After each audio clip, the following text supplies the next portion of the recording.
తిరుమలలో శ్రీవారి దర్శనంకు వచ్చే భక్తుల రద్దీ క్రమేణా పెరుగుతోంది. వేసవి సెలవుల వేళ ప్రతి ఏటా భక్తుల రద్దీ పెరగడం సాధారణం. రద్దీకి అనుగుణంగా టీటీడీ ముందస్తు చర్యలు చేపట్టింది. ఇదే సమయంలో భక్తులకు కీలక సూచనలు చేస్తోంది. బ్రేక్ దర్శన లేఖలను ఈ రద్దీ ముగిసే వరకు నిలుపుదల చేసే ఆలోచనలో టీటీడీ ఉంది. కాగా దివ్య దర్శనం టోకెన్ల విషయంపైన టీటీడీ ఫోకస్ చేసింది. దీంతో శ్రీవారి దర్శనంకొచ్చే భక్తులు రద్దీ వేళ తమ సూచనలు పాటించాలని టీటీడీ కోరుతోంది. దర్శన టోకెన్లు, టికెట్లు కలిగిన భక్తులు నిర్దేశిత సమయంలోనే రావాలని అదనపు ఈవో వెంకయ్య చౌదరి కోరారు. ఆయన సర్వదర్శన క్యూలైన్లను పరిశీలించారు.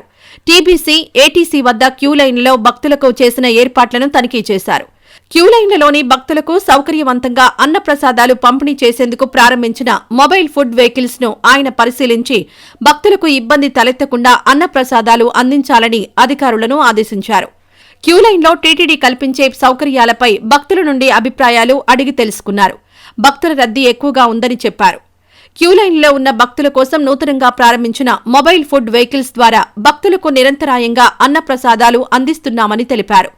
సర్వదర్శనం, ప్రత్యేక ప్రవేశ దర్శనం, స్లాటెడ్ సర్వదర్శన టోకెన్లు కలిగిన భక్తులకు ప్రణాళికాబద్దంగా సమన్వయంతో దర్శనాలు కల్పిస్తున్నామని వివరించారు.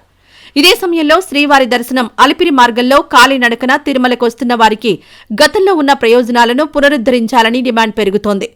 వేసవిలో పెద్ద సంఖ్యలో భక్తులు వస్తూ ఉండడంతో 2 నడక మార్గాల్లో వచ్చే వారి కోసం దివ్య దర్శనం టోకెన్లు ఇవ్వడంతో పాటుగా కోటా పెంచాలని కోరుతున్నారు. కరోనా సమయంలో ఈ టోకెన్ల జారీ నిలిపివేశారు. ఆ తర్వాత చిరుత దాడితో తిరిగి టోకెన్లు ప్రారంభించలేదు. అలిపిరి నడక మార్గంలో నిత్యం దాదాపు 8,000 నుంచి 15,000 మంది భక్తులు నడిచి వస్తున్నారు. గతంలో అలిపిరి నడక మార్గంలో 14,000, శ్రీవారి మెట్టు మార్గంలో 6,000 చొప్పున నిత్యం 20,000 దివ్య దర్శన టోకెన్లు ఇచ్చేవారు.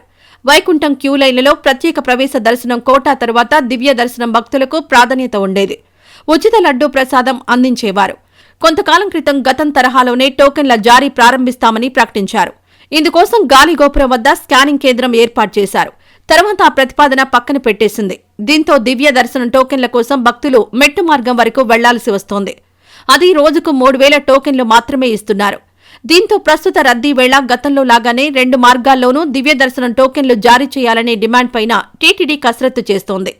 ఈ వీడియో నచ్చితే లైక్ చేయండి. అలాగే మా ఛానల్ ని ఫస్ట్ టైం కనుక చూస్తున్నట్టయితే ఇప్పుడే సబ్స్క్రైబ్ చేసుకుని పక్కనే ఉన్న గంట సింబల్ ని యాక్టివేట్ చేసుకోండి. అప్పుడే మేము పెట్టే ప్రతి వీడియో మీకు నోటిఫికేషన్ గా వస్తుంది. అలాగే ఈ వీడియో పూర్తిగా చూసినందుకు ధన్యవాదాలు.